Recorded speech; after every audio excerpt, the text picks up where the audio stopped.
प्रयागराज में बाढ़ का सितम जारी है। गंगा और यमुना खतरे के निशान से ऊपर बह रही है।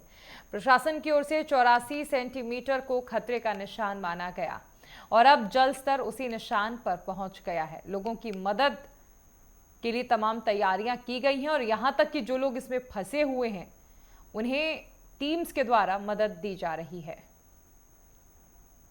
देखिए, ये बाढ़ आपदा जो है, दैवीय आपदा, इसमें ज़्यादा लोग प्रभावित हो रहे हैं क्योंकि निरंतर गंगा जी और यमुना जी का जलस्तर बढ़ रहा है और पिछले 24 घंटे में ज़्यादा बढ़ा है।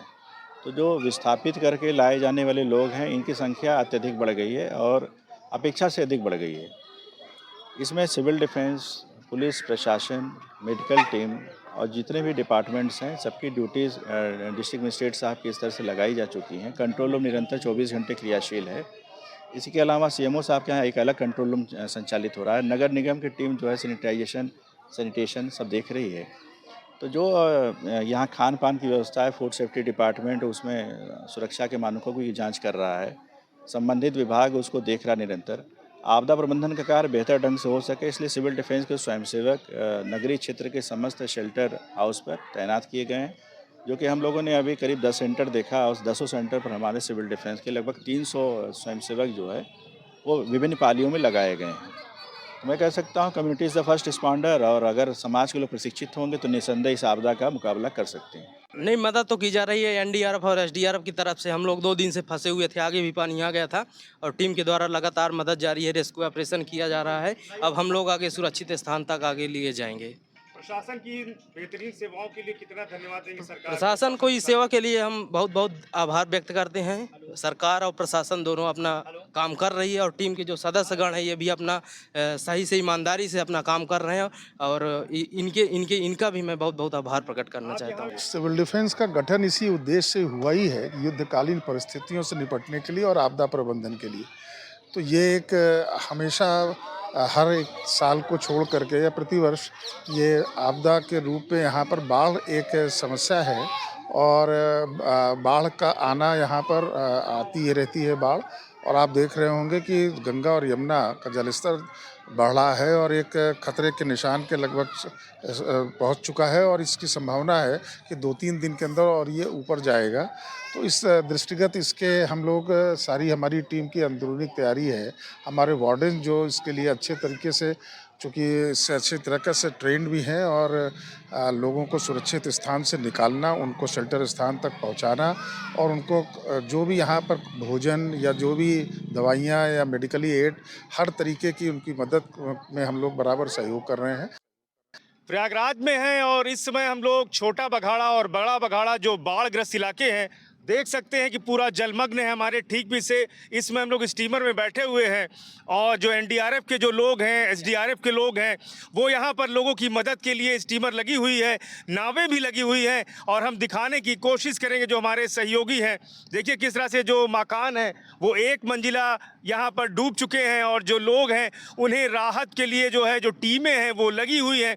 नावों के ज़रिए भी हम जूम करके दिखाने की कोशिश करेंगे अपने जो वीडियो जर्नलिस्ट हैं कि दिखाएं कि किस तरह लोग छतों पर अपने बैठे हुए हैं। और ये देखिए अलग से भी एसडीआरएफ की टीम लगी हुई है कि अगर कहीं किसी को दिक्कत होती है या उन्हें जो है कुछ खास सामग्री नहीं मिली है तो वो भी लाने की पूरी कोशिश प्रशासन के द्वारा की जा रही है। एनी बेसिड में हमारा राहत शिविर लगा हुआ है और दिखाएंगे कि जो ये निचला इलाका है ये कछारी इलाका है, लेकिन यहाँ 3 मंजिला 4 मंजिला जो मकान हैं, लॉज हैं, ऐसे में जो स्टूडेंट हैं, प्रतियोगी छात्र हैं, वो यहाँ पर फंसे हुए हैं। लेकिन प्रशासन की तरफ से इन्हें जो है मुहैया किया जा रहा है व्यवस्था। अगर राशन नहीं है तो प्रशासन इन्हें कच्चा राशन भी देने की पूरी व्यवस्था कर रहा है। नावों के जरिए भी लोगों को दूसरे छोर पर ले जाने का काम यहाँ पर किया जा रहा है। हमारे साथ एसडीआरएफ टीम के सदस्य हैं। क्या नाम है अपना परिचय? जी सर, आरक्षी दीनानाथ।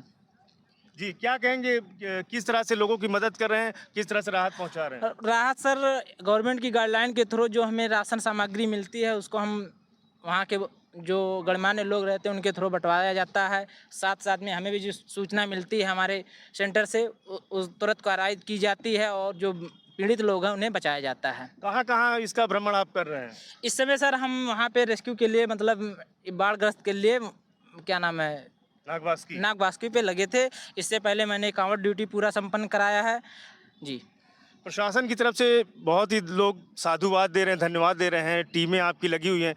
तो अगर जैसे जो फंसे होते हैं उनकी मदद किस तरह से कर रहे हैं फ़ोन के जरिए? जैसे हमारे कमांड सेंटर पे सूचना आएगी, यहाँ से यहाँ के लोकल प्रशासन को सूचना आएगी, वो जी वो हमें बताएंगे, हमारी टीमें तुरंत आएंगी और उन लोगों को जैसे जिस स्थिति रहेगी अपनी स्थिति परिस्थिति के अनुसार उन्हें बचाया जाएगा। आपकी टाइमिंग क्या रहती है? जैसे वहाँ से 15 मिनट के अंदर हमें रेस्क्यू स्थल पे मतलब निकल जाना है, जहाँ भी हमारा सेंटर रहता है वहाँ से 15 मिनट के अंदर निकलना है, जो भी सूचना आती है। रात्रि में कैसे करते हैं? अगर किसी को प्रॉब्लम हो गई, कोई दिक्कत हो गई तो कैसे कंट्रोल रूम के जरिए मदद कैसे पहुंचाएंगे? जैसे रात्रि में यहाँ पे लोकल गाइड जो रहते हैं, लोकल गोताखोर रहते हैं, उनके द्वारा मदद ली जाती है। जिस एरिया को हमें नहीं पता रहता है वहाँ लोकल आदमी जो भी संपन्न मतलब तैराक रहते हैं उन्हें बैठाया जाता है, उनसे गाइडलाइन ली जाती है, तो धीरे धीरे रास्ते पता किया जाता है उस अनुरूप। बाकी हमारे ये लाइव बोआ है, लाइव जैकेट है, इसके थ्रू हम करके इसको फेंक के 3 लोगों को बचाते हैं आराम से। कितने लोग की बैठने की व्यवस्था है इसमें सर 8 लोग की। 8 लोगों की। नेटवर्क 10 के लिए प्रयागराज से पवन देव।